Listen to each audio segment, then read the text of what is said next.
Jay here for Stretford Paddock. This is the paper talk. As you can see, I'm outside Old Trafford as usual, and weather's alright actually. I might have to take the parker off soon. It's getting a little bit warm, dare I say it.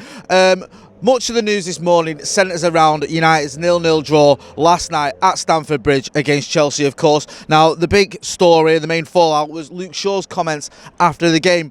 Luke Shaw claiming that Harry Maguire had told him that he'd heard the referee Stuart Atwell said that he couldn't give a penalty against Callum Hudson-Odoi, or he didn't give a penalty because it would cause a lot of talk. It would almost, saying that it wasn't a case of he didn't think it was a penalty. More or less, it was a case of the fact that he didn't want to get embroiled in some sort of controversy, or that it would generate a lot of talk about that. Now, Luke Shaw, when he said that, he didn't say he heard Stuart Atwell say that. He said Harry Maguire heard Stuart Atwell say that. Since those comments by Luke Shaw, it's been clarified by the club saying that Luke Shaw misheard what Harry Maguire said. Now, because it's quite dangerous, shall I say, for Luke Shaw to say that. He could have got himself in a little bit of hot water if he's making those claims, or if he said that, this is what Stuart Atwell said, or this is what he's done, the reasons he's done it, because you can end up getting slammed with an FA charge, and we know the FA are no fans of Manchester United. Now, I'm not saying Luke Shaw didn't believe what he said when he said it. I think he did, but apparently he misheard. That's the sort of what the club are saying. So they're trying to sort of clarify it and say that, okay, that's not what Harry Maguire said. What Luke Shaw originally said was, I don't know why they stopped the game if it wasn't going to be a pen. The ref even said to Harry Maguire, I heard him that if I say it is a pen, then it is going to cause a lot of talk about it after. So I don't know what happened there, but apparently United have said that that's not what happened, or that's not what Harry Maguire said, and that Shaw misheard that. But it's not stopped Ole Gunnar Solskjaer being angry about it. He was very angry about it. He said, yeah, 100% that was a penalty. They're shouting it's handball for our player, but when you look at the video, it's taken 2 points of us. Thomas Tuchel, of course, didn't agree, as you'd expect. The Chelsea manager, he saw it differently. So, as you'd expect, different points of view from different people, but the main story there is the fact that what Luke Shaw said he heard from Harry Maguire, according to the club, he's misheard. Maybe someone told him he misheard, even though he didn't, to sort of avoid himself getting into a bit of hot water. So that was the main sort of talking point after yesterday. Let's face fact, the game was pretty drab, and there wasn't a lot to talk about in terms of the football on display. Ole Gunnar Solskjaer, though, says he thinks that there's a bit of an ongoing theme here in terms of Manchester United not getting the decisions. We know that we were getting lots of penalties, or we're getting our fair share of penalties, before a certain Liverpool manager started weighing in with it, and then since then we haven't been getting as many, and there's been some decisions which you look at and you think, okay, it's gone to VAR, that would have been a penalty, and it's not been happening. Ole Gunnar Solskjaer has even gone a bit further, and he says they were putting pressure on the referees. There was a manager, was it Frank Lampard, who started it. I'm a bit confused. We're not getting penalties after the noise that was made about us getting them a month or two ago. So he's addressed that. Managers have influenced referees, and they shouldn't do. I was very surprised by today's decision. Again, the Callum Hudson-Odoi penalty incident. After looking at the video, we should have had a penalty. So he's accusing rival managers of sort of influencing referees, of getting in their heads. We saw it with Jurgen Klopp. We've seen it with a few other managers as well. The subject of Manchester United and penalties seems to have keeps cropping up. Crops up before we play certain teams. It crops up even when we're not playing certain teams. And now Ole Gunnar Solskjaer says it is having an effect on referees. And whether you believe that or not, the fact of the matter is United haven't been getting as many penalties, and we're suffering because of it, because some of these decisions are going against us.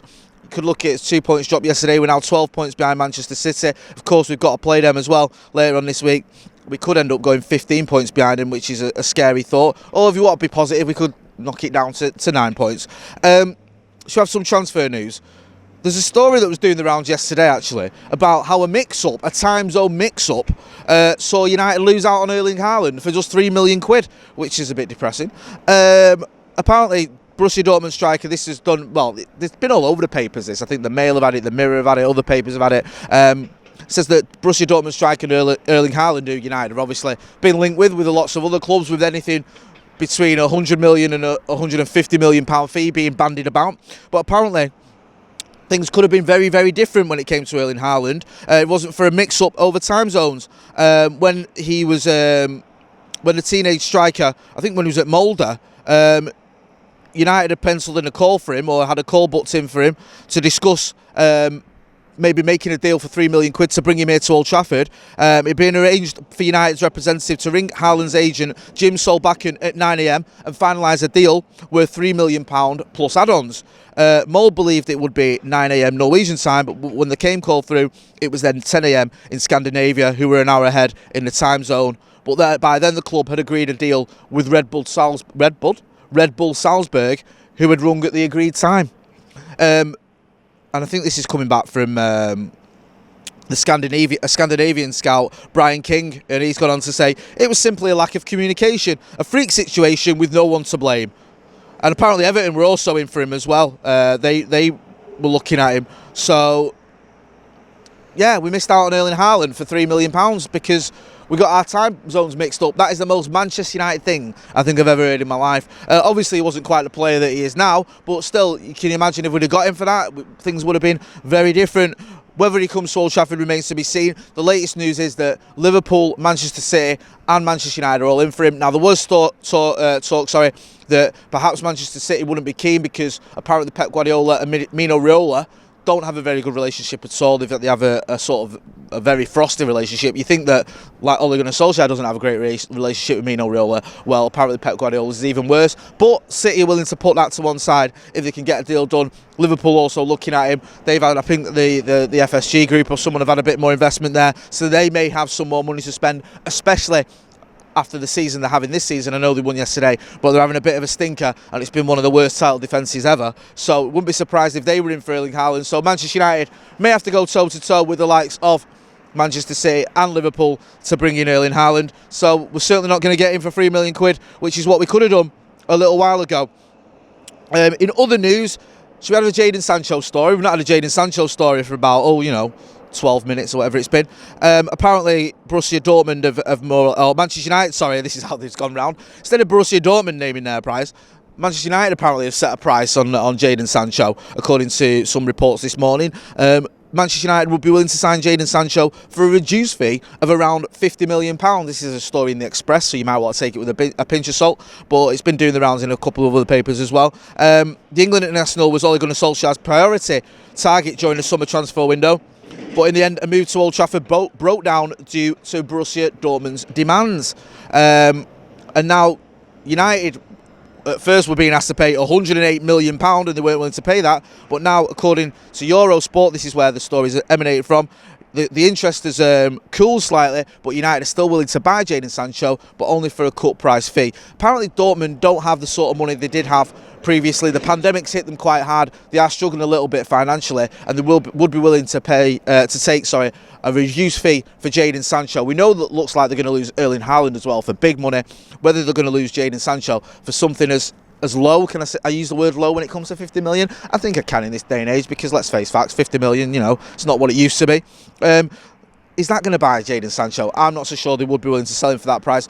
Obviously, he's a further year into his contract. I think his contract runs down, is it 2023? So United are in a better position this season after, as well, the fact that Jadon Sancho, he's had a decent season, he's had a decent couple of months, but he's not had quite the same standard of season he had previously. So maybe those sort of factors, the contract fee, the fact that the contract's running down, the fact he's not having as good a season, even though it's not been a bad one, the fact that Dortmund are running out of money slightly, maybe those sorts of things could see Manchester United get him for a reduced fee. Would that fee be as low as 50 million? We'll have to wait and see. That Sancho saga is set to rumble on, no doubt, and we'll keep you posted as and when there are any developments.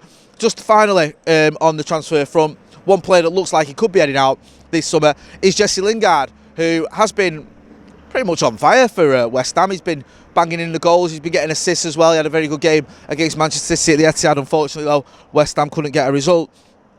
But West Ham are obviously happy with his performances and he's impressed and they want to keep him. And I think Manchester United are going to demand a fee of around 20 million for Jesse Lingard, according to reports. I'm not saying I think, like I know. I'm reading it here off some of the articles that he's been doing the rounds in. So it looks like 20 million quid will take Jesse Lingard from Old Trafford to West Ham. Listen, I love Jesse Lingard. I think he's been outdone by a little bit, and obviously, his form did fall off a bit of a cliff for Manchester United, for Manchester United, and it's great to see him doing well at West Ham. Some people saying, bring him back, look at his form, look what he can do.